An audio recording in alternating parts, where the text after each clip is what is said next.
अस्सलाम वालेकुम, कैसे हैं आप सब। उम्मीद करती हूँ सब खैरियत से होंगे। First of all I want to say sorry for not getting back to you sooner because मेरी कुछ पर्सनल कमिटमेंट्स थी जिसकी वजह से मैं एकेडमिक वीडियो जो है वो लॉन्ग टाइम से ड्रॉप नहीं कर सकी। मेरे जो एकेडमिक व्यूअर्स हैं उनके लिए अगेन सॉरी, बट आज की वीडियो जो है वो मेरी 4th स्टेप पे बेस करती है।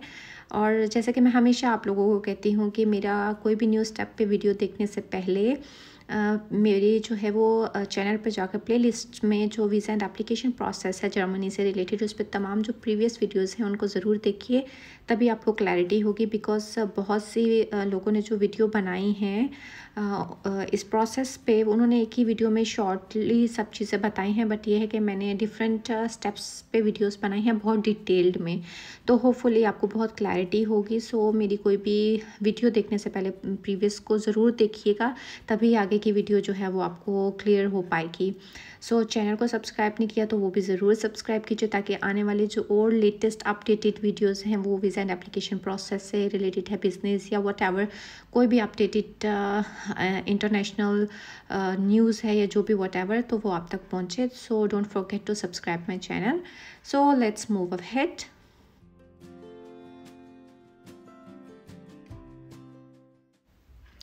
जी, तो 4th स्टेप मेरा है get prepare yourself for visa interview. So basically इसमें 2 पार्ट्स हैं। एक तो है हमारा कंप्लीट फाइल डिटेल मैं आपको बताऊंगी और सेकंड वन मैं इंटरव्यू गाइडलाइंस आपको बताऊंगी। इससे पहले जो क्वेश्चन है we can I apply for a German student visa in Pakistan.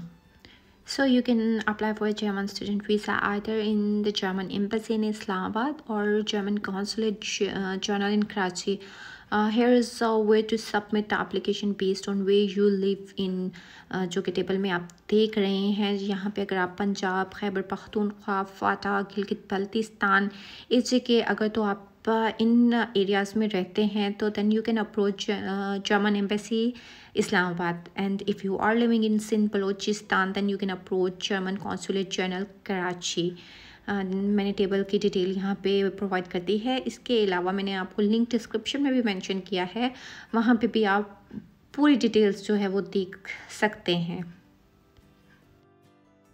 सो जैसे कि मैंने आपको बताया था कि आज हम 4th स्टेप पे बात करेंगे डिटेल में get prepare yourself for visa interview, but in 2 parts, जिसमें फर्स्ट है कि आपने जो है अपने साथ जो फ़ाइल लेके जानी है, फ़र्स्ट ऑफ ऑल किस ऑर्डर में आपने वो फ़ाइल अरेंज करनी है, एंड देन फर्दर हम इंटरव्यू टिप्स पे जाएंगे।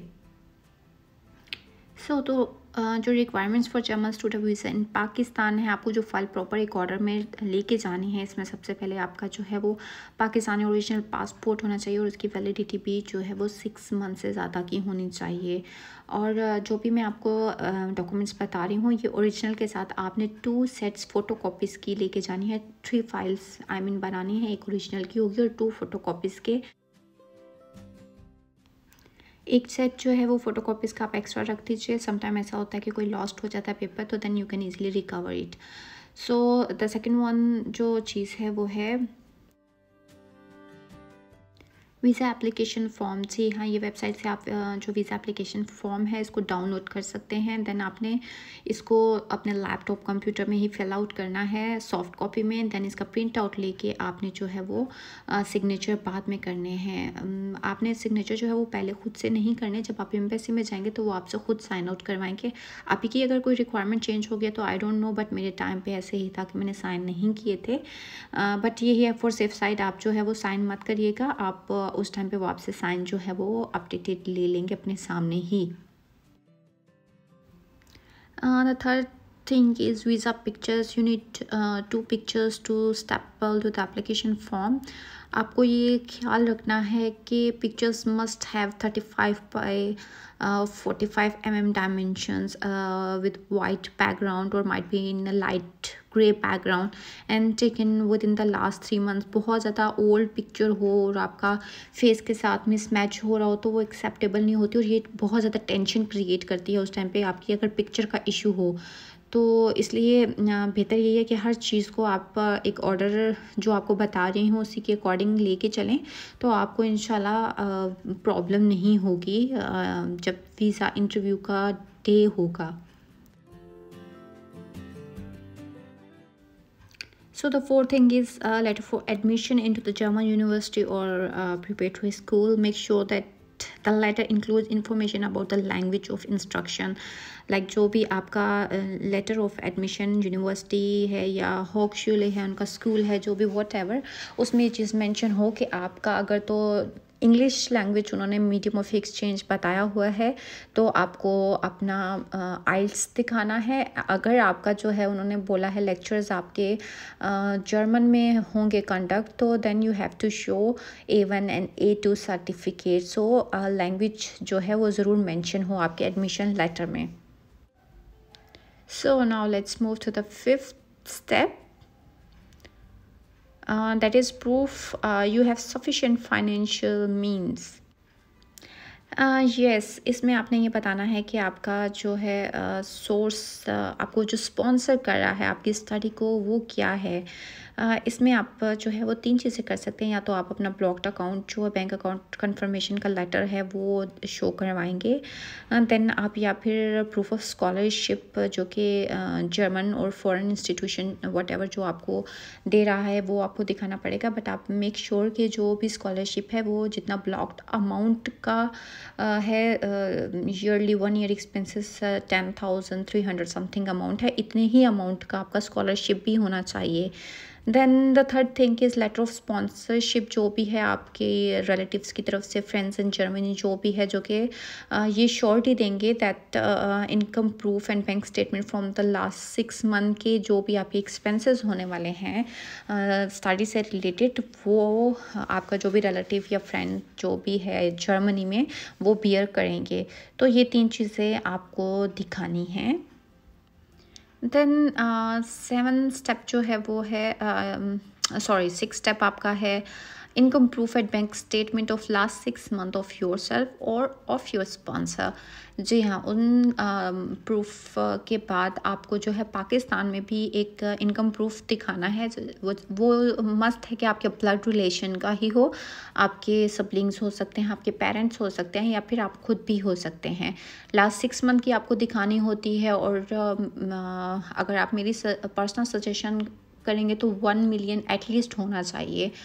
और इसके अलावा अगर आपके पास कोई एसेट्स हैं तो आप वो भी शो करवा सकते हैं। जो ये 6 मंथ वाली स्टेटमेंट है ये करंट अकाउंट की होगी। इसके अलावा करंट अकाउंट के अलावा आपके पास कुछ भी है एसेट्स के तौर पे तो आप वो भी शो कर सकते हैं। अच्छा, आप जो भी प्रूफ ऑफ इनकम दिखाएंगे, बैंक स्टेटमेंट जिसके भी दिखाएंगे, तो आपने प्रूफ ऑफ इनकम भी शो करना है। लेट्स सपोज अपने पेरेंट्स का दिखा रहे हैं तो सोर्स ऑफ अर्निंग भी शो करानी है। सिबलिंग्स का है या ख़ुद का भी है तो सोर्स ऑफ अर्निंग मस्ट है। अगर आपका एजुकेशन और एक एजुकेशन गैप आ रहा है तो तब आपको अपने एक्सपीरियंस लेटर्स भी लगाने हैं साथ में कि वो गैप रिकवर कर रहा हो, कि आपने जो टाइम बीच में छोड़ा है या वो कहाँ स्पेंड किया बेसिकली, तो वो आपको अपना गैप क्लियर करना है, जस्टिफाई करना है।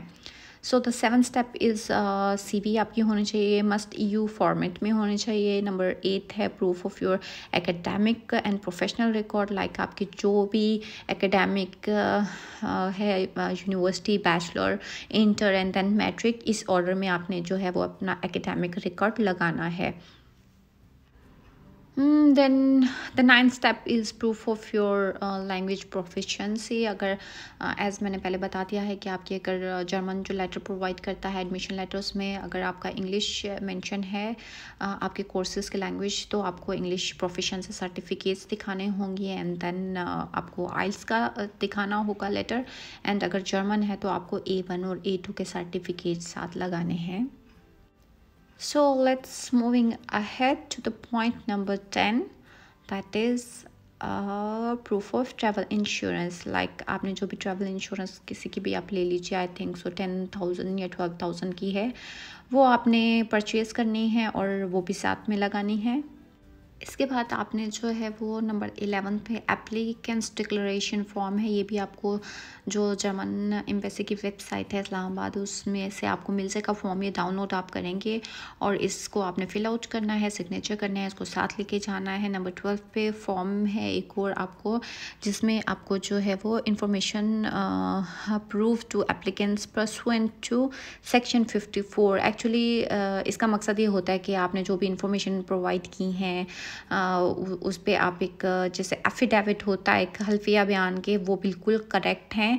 अगर कोई भी इसमें झूठ है या फ्रॉड है तो आपके अगेंस्ट जो है वो इसको क्रिमिनल जो है वो एक्ट कंसीडर किया जाएगा और इसके अगेंस्ट जो है वो एक्शन वो ले सकते हैं। तो बेसिकली ये एक एज लाइक एफिडेविट होता है, वो आपने फॉर्म साइन करके देना होता है। अच्छा जी, 13 नंबर पे अगर आपको कोई वीज़ा रिफ्यूज़ल आ चुका है या आया था पास्ट में, तो आपने जो है वो वीज़ा रिफ्यूज़ल के साथ एक रिटन पेपर पे एक्सप्लेनेशन भी देनी है कि क्या रीज़न थी, किस वजह से जो है आपका वीज़ा रिफ्यूज़ल आया था, वो आपने अटैच करनी है फ़ाइल में। देन आपने पोलियो कार्ड या वैक्सीनेशन कार्ड है वो लगाना है। पोलियो कार्ड किसी भी जगह से, होली फैमिली है, डिफरेंट हॉस्पिटल्स हैं, वहाँ से बन जाएगा। समटाइम्स वो इसके बारे में पूछ लेते हैं, समटाइम नहीं, तो आपको ये चीज़ें इसलिए फॉर सेफ साइड बना के रख लीजिए ताकि आपको कोई फ्यूचर में प्रॉब्लम ना हो। अगर वो नहीं भी मानते तो कोई इतना ज़्यादा कॉस्टली नहीं है, बट फॉर सेफ साइड आप ये चीज़ें जो है अपने साथ लेके जाइएगा। ओके, इसके अलावा आपको जो है 15 नंबर पे लेटर ऑफ मोटिवेशन भी साथ में अटैच करना है, बट ये सिर्फ वो लोग हैं जो कराची कॉन्सुलेट में अप्लाई कर रहे हैं। और इसी तरह information sheet for perspective student है, और ये भी सिर्फ कराची के लिए ही रिक्वायर्ड है। कराची वालों के जो मैंने लिंक प्रोवाइड किया है उसमें आप देख लीजिएगा कि उनमें जो भी फाइल की रिक्वायरमेंट है, सब डॉक्यूमेंट्स आपने सील करके इन्वेलप में एंड देन आपने जो है वो डोर पे लीव कर देना है, और देन वो आपको अपॉइंटमेंट देंगे। आई मीन उसका क्राइटेरिया थोड़ा सा डिफरेंट है इस्लामाबाद से। तो कराची या सिंध से जो भी लोग हैं वो जो लिंक प्रोवाइड किया वहाँ से डिटेल आप देख लीजिएगा। मैं जो प्रोसीजर बता रही हूँ वो इस्लामाबाद एम्बेसी के बारे में बता रही हूँ। अच्छा जी, लास्ट थिंग जो है वो है हमारी जो भी जर्मन की स्टडी ये स्टूडेंट वीज़ा फ़ी है वो है पाकिस्तान के 75 यूरोज़ है। आप उसको पाकिस्तानी करेंसी में कन्वर्ट करवा के वो भी साथ लेके जाइएगा, और इसके अलावा थोड़े एक्स्ट्रा अमाउंट भी लेके जाइएगा, बिकॉज समटाइम्स कुछ भी हो सकता है और आपको अमाउंट की ज़रूरत पड़ सकती है। आप को बैंक के चार्जेस भी कुछ 500 समथिंग होते हैं वो पे करने होते हैं, या इसके अलावा कुछ भी थोड़ा सा एक्स्ट्रा अमाउंट आप साथ रखिएगा। बट जो फिक्स अमाउंट है एम्बेसी के स्टूडेंट वीज़ा की वो 75 यूरो है अभी currently, so you can carry that amount. और अब हम नेक्स्ट जो पार्ट है हमारा वीडियो का इंटरव्यू से रिलेटेड उसकी तरफ मूव आउट करते हैं। जी हाँ जी, तो that is gate prepared yourself for visa interview. कुछ क्वेश्चन आंसर्स हैं। सबसे पहले तो फर्स्ट थिंग है आपने प्रॉपरली ड्रेस अप होके जाना है, इनफॉर्मल ड्रेसिंग नहीं करनी। Then be on time, time से जाना है। अगर आप बस के थ्रू जा रहे हैं तो आप थोड़ा ज़्यादा अर्ली निकलेंगे, क्योंकि अगर आप अनएक्सपीरियंस्ड हैं और आपके साथ कोई नहीं है तो काफ़ी टाइम लग जाता है पूछने में, डायरेक्शंस और कुछ रिक्वायरमेंट्स होती हैं, आपको counter to counter move out करना पड़ता है। तो it's a time taking process. Like different counter होते हैं, सम टाइम अनसर्टेनिटी होती है कि काउंटर पे कोई बड़ी सारी क्यू ना लगी हो, आपको क्यू में खड़ा रहना पड़े। सो बी ऑन टाइम, थोड़ा पहले निकल जाए। और अगर आप जो है वो सक्सेसफुली अपने टाइम पे पहुँच जाते हैं तो बहुत अच्छी बात है। इसके अलावा अगर आप बस के थ्रू ट्रैवल करके जाना चाह रहे हैं तो आपको अपने जो पर्सनल बिलोंगिंग्स हैं, मोबाइल्स वगैरह और कुछ इस तरह का जो भी सस्पिशियस टाइप आपका आइटम्स होता है वो आपको वहीं पे लीव आउट करना पड़ता है। एनीवे सेकंड ऑप्शन भी आपके पास है, that is you can travel by car. आप अपने पर्सनल कार पे भी ट्रैवल कर सकते हैं, और उसका एक अलग आई थिंक अमाउंट पे करना पड़ता है। हमारे टाइम पे हमने कार से ट्रैवल किया था और 15,000 हमने अलग से पे किया था, बट उसमें यह है आप अपने फ़ोन भी कैरी कर सकते हैं और उससे थोड़ा इजी रहता है, आपको इतना लॉन्ग प्रोसेस से गुजरना नहीं पड़ता और आपका टाइम सेविंग भी होता है। बट फिर भी आपने जो है वो अपना 1 to 2 आवर का जो है वो टाइम स्पेयर करके फिर ही निकलना है। ऐसा नहीं है कि बिल्कुल आप टाइम पे पहुँचे। तो कार से जा रहे हैं, बस से जा रहे हैं, बी श्योर कि आप जो है वो टाइम पे वहाँ पे हों। Yes, the most important thing, don't forget to carry appointment letter. जो आपका अपॉइंटमेंट लेटर होगा, जो भी डेट का आपको ईमेल आया होगा, उसका प्रिंटेड कॉपी साथ लेके जाना मत भूलिएगा, बिकॉज जब आप इंटर हो जाएंगे बस के थ्रू या अपनी प्राइवेट कार के थ्रू, तो आप जो है वो आपको कॉल एक एक पर्सन होता है, वो आके आपका एक प्रॉपर नेम लिखता है उस अपॉइंटमेंट लेटर के थ्रू, दे के नाम जो है वो इस लिस्ट में इंटर करता है। देन उस लिस्ट के अकॉर्डिंग आपका जो है वो अनाउंसमेंट होती है और आप आगे फर्दर जो है वो काउंटर्स पे जाते हैं। फर्स्ट काउंटर होता है, देन सेकंड आप इंटर होते हैं, देन सेकंड आपको कॉल आती है इंटरव्यू के लिए, दैट इज़ फाइनल इंटरव्यू। जी, तो जब आपका नेम लिस्ट में एंटर हो जाएगा और आपकी अनाउंसमेंट होगी तो आप फर्स्ट काउंटर पे जब आपको बुलाया जाएगा आपने कॉन्फिडेंट रहना है, उनकी गाइडलाइंस को फॉलो करना है। वैसे वो आपकी फ़ाइल का ऑर्डर चेक करेंगे, अगर तो वो बिल्कुल ऑर्डर में ठीक है तो वो आपको एंटर कर देंगे वो वेटिंग एरिया में। अगर कोई भी लैक ऑफ डॉक्यूमेंट है या कोई भी मिस ऑर्डर चीज़ है तो वो आपको बोलेंगे कि इसको करेक्ट करें। आपकी पिक्चर्स में या किसी भी चीज़ में कोई भी प्रॉब्लम है तो वो आपको गाइड करेंगे कि आप ये चीज़ें दोबारा बना के लाएँ, ये चीज़ें कम हैं, आपको ये भी चाहिए। आई मीन कि वो फाइल अरेंजमेंट के बारे में आपको बताएंगे कि ये चीज़ें मिसिंग हैं, आप ये चीज़ें भी हमें प्रोवाइड कीजिए। तो आपने उनकी इंस्ट्रक्शंस को फॉलो करना है, कॉन्फिडेंट रहना है, कंफ्यूज नहीं होना, बिकॉज फाइनल इंटरव्यू में जाने से पहले वो फर्स्ट काउंटर जो है वो चेक करेगा और आपसे क्वेश्चंस भी कर सकते हैं कोई, बट आपने कॉन्फिडेंट रहना है और या उनकी बस इंस्ट्रक्शंस को फॉलो करना है और दैट्स इट। देन आपने जब वेटिंग एरिया में एंटर होंगे तो आपने जो है वो डरना बिल्कुल भी नहीं है, कोलैबोरेट करना है। वहाँ पे जो लोग होंगे जो ऑलरेडी इंटरव्यू के लिए ही वेटिंग में होंगे, कुछ क्वेश्चंस कर लेना। लाइक इससे बहुत कॉन्फिडेंस लेवल आपका इंक्रीज़ होता है। कुछ ऐसा भी होता है जो आप चीज़ें मिसिंग कर रहे होते हैं, आपको दूसरों से सुन के पता चलता है, तो इसलिए आपने जो है कोलैबोरेट करना है, कॉन्फिडेंट रहना है। और वहाँ पर बैठे हुए जो लोग हैं, आई मीन जो एडमिन एरिया होता है, आप उनको भी एक दफ़ा अपनी फ़ाइल चेक करवा लीजिएगा, वो भी एक दफ़ा देख लेते हैं। कोई फ़ोटोकॉपीज़ या कोई भी व्हाटएवर कोई चीज़ मिसिंग है तो आपको बहुत प्रॉपर तरीके से गाइड करते हैं। सो अकेले चुप खामोश बैठे रहने से बेहतर है कि आप आगे पीछे कम्युनिकेट करें, लोगों से बातचीत करें और डिस्कस करें। इससे एक तो आपका एनर्जी लेवल बूस्ट होता है, सेकेंडली जो एक फियर, इंटरनली फियर होता है वो ख़त्म हो जाता है बातचीत करने से। So next move to the next part.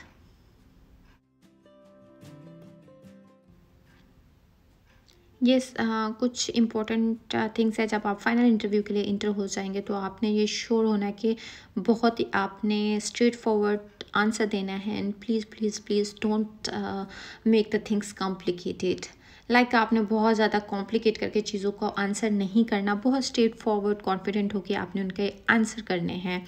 तो अब हम मूव फॉरवर्ड करते हैं क्वेश्चन एंड जो शॉर्ट में आपको आंसर बता सकती हूँ। वैसे आपने खुद भी वेल प्रिपेयर्ड करने हैं आंसर, बट आपको मैं थोड़ा सा हिंट दे दूँ कि इम्पोर्टेंट क्वेश्चन क्या हो सकते हैं। जो फर्स्ट क्वेश्चंस होते हैं वो यही होते हैं कि why Germany, why this course. आपने ये जो है ये आंसर बिल्कुल भी नहीं करना कि जी वहाँ पे जर्मन में स्टडी फ्री है, that is why I have choose Germany. आपने एक प्रॉपर जो है रिसर्च करनी है अपने कोर्स कंटेंट से रिलेटेड, और फिर पाकिस्तान में उसकी वैल्यू भी देखनी है, जर्मनी में भी, एंड एक दो कंट्री आप और देख लीजिए, और फिर कंपैरिजन में आप बताइए कि जो जर्मनी जो भी यूनिवर्सिटी है वो मेरे इंटरेस्ट के अकॉर्डिंग जो है वो बहुत अच्छे कंटेंट, कोर्स कंटेंट जो है वो ऑफ़र कर रही थी। तो that is why I have selected this university, this course and this country, that's it. Then they might be ask you about the language. अगर आपका जो है कोर्स कंटेंट इंग्लिश लैंग्वेज में है तो वो आपका जर्मन लैंग्वेज के बारे में भी पूछ सकते हैं कि आपने वहाँ पे अगर रहना है तो आपको लैंग्वेज आती है या नहीं है, या फ्यूचर प्लान है लैंग्वेज सीखने का। सो टू बी वेरी ऑनेस्ट जो भी है आपने आंसर कर देना है, अगर आती है तब भी, नहीं आती तो तब भी, कोई इतना बड़ा नहीं है कि जिस पे आप जो है वो कोई झूठ लगाएं या कुछ। तो समटाइम्स वो एक्चुअली आपको ऐसे पजलिंग क्वेश्चंस करके कंफ्यूज करते हैं, और फिर आपका इंटरनली एम जो है वो actually they want to take out your aim कि क्या आप फ्यूचर में क्या आपके प्लान्स हैं या गोल्स हैं। तो दैट इज़ वाई आपने ऑनेस्टली जो भी आपने नहीं लैंग्वेज आती तो आपने स्ट्रेट फॉरवर्ड बता देना है कि मेरा फ्यूचर प्लान है कि I want to come back, और दैट इज़ वाई मेरा फोकस जस्ट इंग्लिश पे है, बिकॉज मेरा कोर्स कंटेंट इंग्लिश में है, और I think so English is enough for living there for 2 years. So there are also some other questions related to visa interview. They can ask you about your family, like आपकी family में कौन कौन है, siblings है, siblings क्या करते हैं, parents क्या करते हैं। देन स्पॉन्सर, अगर आपने जो भी बताया है आपके फादर मदर सिबलिंग्स, उनका क्या प्रोफेशन है, उनका सोर्स ऑफ इनकम क्या है, कितना इनकम आता है, एक्सेट्रा एक्सेट्रा। देन रिलेटिव्स के बारे में पूछेंगे, जर्मनी में है या कहीं भी अदर कंट्री में है, कहाँ पे हैं। आपने यहाँ पे जो है ना, अगर मैं आपको सजेस्ट करूँगी तो अगर आपके कोई रिलेटिव जर्मनी में है और हैं भी और अगर तो उन्होंने इन केस आपको स्पॉन्सर नहीं किया हुआ तो आपको ज़रूरत नहीं है उनके बारे में बताने के लिए, बिकॉज मैंने आपको पहले भी बताया कि वो ऐसे कंफ्यूजिंग क्वेश्चन ज़रूर करते हैं कि वो जानना चाहते हैं कि आपके लॉन्ग टर्म में क्या प्रोग्राम है, आप जर्मनी में ही तो नहीं कहीं सेटल होना चाहते। तो आपने हर आंसर में उनको यही तसल्ली से जवाब देना है, सेटिस्फाई उनको यही करना है कि आपका फ्यूचर में प्लान वापस आने को है। देन वो आपसे proof of sponsor income pay slips मांग सकते हैं कि इनकम है इतनी, तो आप उनके प्रूफ भी दिखाइए। देन आपसे पूछ सकते हैं आपके फ्यूचर प्लान्स क्या हैं, गोल क्या है, वहीं पे रहना है, जॉब कैसे करेंगे, आप शादीशुदा हैं तो वाइफ कहाँ रखेंगे, अगर शादी नहीं है तो कहाँ शादी करेंगे। आई मीन इस तरह से आपके फ्यूचर प्लान्स के बारे में पूछते हैं। सम जनरल नॉलेज क्वेश्चंस भी कर सकते हैं, आप जर्मनी जा रहे हैं तो ये वाई दिस सिटी, कोई और सिटी क्यों नहीं, और जर्मन के बारे में भी कुछ भी वो आपसे जनरल नॉलेज पूछ सकते हैं। देन कंफ्यूजिंग क्वेश्चन भी आप से कर सकते हैं। अकोमोडेशन के बारे में आपसे पूछ सकते हैं, वैसे वो मैंडेटरी नहीं है, आपका फ़ाइल का पार्ट नहीं है, बट वो पूछ सकते हैं कि अकोमोडेशन आपके पास अभी तक नहीं है, तो आपने यही आंसर करना है कि हमने अप्लाई किया हुआ है but might be we will get the response soon. तो जैसे ही आपको रिस्पॉन्स मिलेगा, बिकॉज ये ऐसे क्वेश्चन तब करते हैं कि आपका अकोमोडेशन का भी अरेंज कर लें तो हम आपका जो है नेक्स्ट टर्न में कर देंगे, या समटाइम्स आई मीन बहुत से ऐसे क्वेश्चन करते हैं कि डिस्ट्रैक्ट करने के लिए आपको, तो आपने बहुत कॉन्फिडेंट रहना है हर चीज़ में। जी, तो जब आपका इंटरव्यू कंप्लीट हो जाता है तो वो आपको ये भी पूछते हैं कि अगर आपका कोई क्वेश्चन है तो आप हमारे से पूछ सकते हैं। सो आस्क क्वेश्चंस, अगर आपके माइंड में कोई भी चीज़ है तो आप उनसे भी आस्क कर सकते हैं। इफ़ नो तो वो आपको एक लेटर प्रोवाइड करेंगे जिसमें आपको मोटिवेशन लेटर लिखना पड़ता है। आपने लिखना है वाई जर्मनी, गोल, प्लान सब मेंशन करना है। आपने बहुत जो है वो क्लियरली हर चीज़ को लिखनी है, नीट एंड क्लीन। टाइम अपना लीजिए, कोई जल्दी नहीं होती कि आपको बहुत ही वो 2 मिनट या 3 मिनट दे रहे हैं। आप बस अपना अच्छे से लेटर लिखिए। जी, तो लेटर लिखने के बाद हैंड ओवर उनको कर दीजिए। देन आपको वो बोलेंगे कि आपने फिंगरप्रिंट्स अपने देने हैं, अपने साथ ही उनकी मशीन पड़ी हुई होती है, जैसे कि पिक्चर में भी आपको दिख रहा है, आपने फिंगरप्रिंट्स देने हैं। देन वो आपको पेमेंट रिक्वेस्ट देंगे, आपने जो है ओरिजिनल डॉक्यूमेंट्स ज़रूर चेक कर लेने हैं, वो फाइल उनसे वापस लेनी है। देन ओरिजिनल पासपोर्ट वहीं पे आपने लीव कर देना है। जो पेमेंट रिक्वेस्ट उन्होंने दी है आपने वहाँ पे ही बाहर निकल के, ब्रांच होती है HPL की या आई डोंट नो आप शायद चेंज भी होगी हो, वहाँ पे आपने जो है वो फ़ी जमा करवा देनी है वीज़ा की। एंड देन बैंक जो है वो खुद ही नोटिफाई कर देता है एम्बेसी को कि fee have been submitted, that's it. So यहाँ आपका जो है प्रोसेस कंप्लीट हुआ, आपने फ़ाइल सबमिट करवा दी। इसके अलावा जो है आपकी दुआएं ही काम आ सकती हैं कि आपके केस बहुत ही इजी हो, कोई बीच में हर्डल ना आए और आपको जो है जो पासपोर्ट चोर के आए हैं वो वीज़े के साथ आपको घर डिलीवर हो।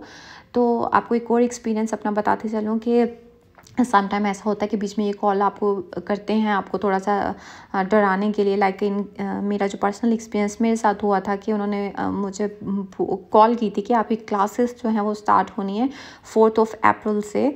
तो मुझे 25 को इनकी कॉल आई थी कि आपका जो है वो क्लासेस स्टार्ट हो रही हैं और अभी तो हमें वीज़ा प्रोसेस करने में और भी टाइम लगेगा, तो आप जो है वो नेक्स्ट टर्न में जो है अप्लाई करिएगा, क्योंकि आपका टाइम जो बीच में है वो बहुत कम है। आई थिंक 9 डेज़ का था। तो मैंने उन्हें बोला कोई बात नहीं, मैं आपको जो है वो लेटर यूनिवर्सिटी से ले देती हूँ, वो मेरी क्लासेस जो हैं वो आगे रेफ़र कर देंगे। तो उन्होंने कहा ओके ठीक है, हमें जल्दी जितना पॉसिबल हो जल्दी आप वो लेटर प्रोवाइड करें। तो मैंने फिर यूनिवर्सिटी से रिक्वेस्ट करके वो लेटर उनको सेंड किया था, जिसमें उन्होंने बोला था कि मेरी जो क्लास है वो थोड़ा आगे उन्होंने कर दी थी डेट उनकी। तो देन उसके नेक्स्ट डे ही मुझे वीज़ा की कॉल आ गई थी। आई मीन कि आपका पासपोर्ट जो है वो जो TCS वाले थे आई थिंक उन्होंने कॉल कर दी थी कि हमने आपके घर में डिलीवर करना है और हमें जो है वो पासपोर्ट। देन आपका घर का जो भी कन्फ्यूजन था उनका उन्होंने क्लियर किया। श्योर उसमें भी नहीं था कि मुझे वीज़ा मिला है या नहीं। एनीवे उन्होंने मुझे पासपोर्ट के लिए कॉल किया था कि आपके घर में डिलीवर करना है। तो बताने का मकसद सिर्फ इतना सा है कि आपने किसी भी चीज़ में डरना नहीं है। वो इस तरह के क्वेश्चन बीच में कर सकते हैं कि आप अपना केस वापस ले लें या ऐसे करके, बट आपने जो है वो श्योर रहना है। हर एक चीज़ का सोल्यूशन होता है और आपने ख़ुद पे जो है वो कॉन्फिडेंट रहना है, और दैट्स ऑल। तो ये बातें तो सब हो गई, बस अब आपने अपनी फ़ाइल जमा करवाने के बाद घर जाना है, रेस्ट करना है, रिलैक्स करना है और उसके बाद अल्लाह ताला से ढेर सारी दुआएं करनी है, नमाज़ पढ़नी है ताकि आपकी प्रोसेस अच्छे से हो, स्मूथली हो, कोई प्रॉब्लम ना हो और आपको वीज़ा मिल जाए। अगर आपको मेरी एफ़र्ट पसंद आती है, मेरी वीडियो पसंद आती हैं तो सब्सक्राइब करें मेरे चैनल को और मुझे भी दुआओं में याद रखिएगा और बेल के आइकन को प्रेस करना मत भूलिएगा ताकि मेरी हर आने वाली एकेडमिक वीडियो हो वो आप तक ज़रूर पहुंचे, स्पेशली उन व्यूवर्स के लिए जो कि मेरी वीडियोस को शौक़ से देखते हैं, लाइक करते हैं, इंटरेस्टेड हैं visa and application process of Germany से रिलेटेड। चलती हूँ नेक्स्ट वीडियो तक के लिए आपसे इजाज़त चाहूँगी। दुआओं में याद रखिएगा। अल्लाह हाफिज़।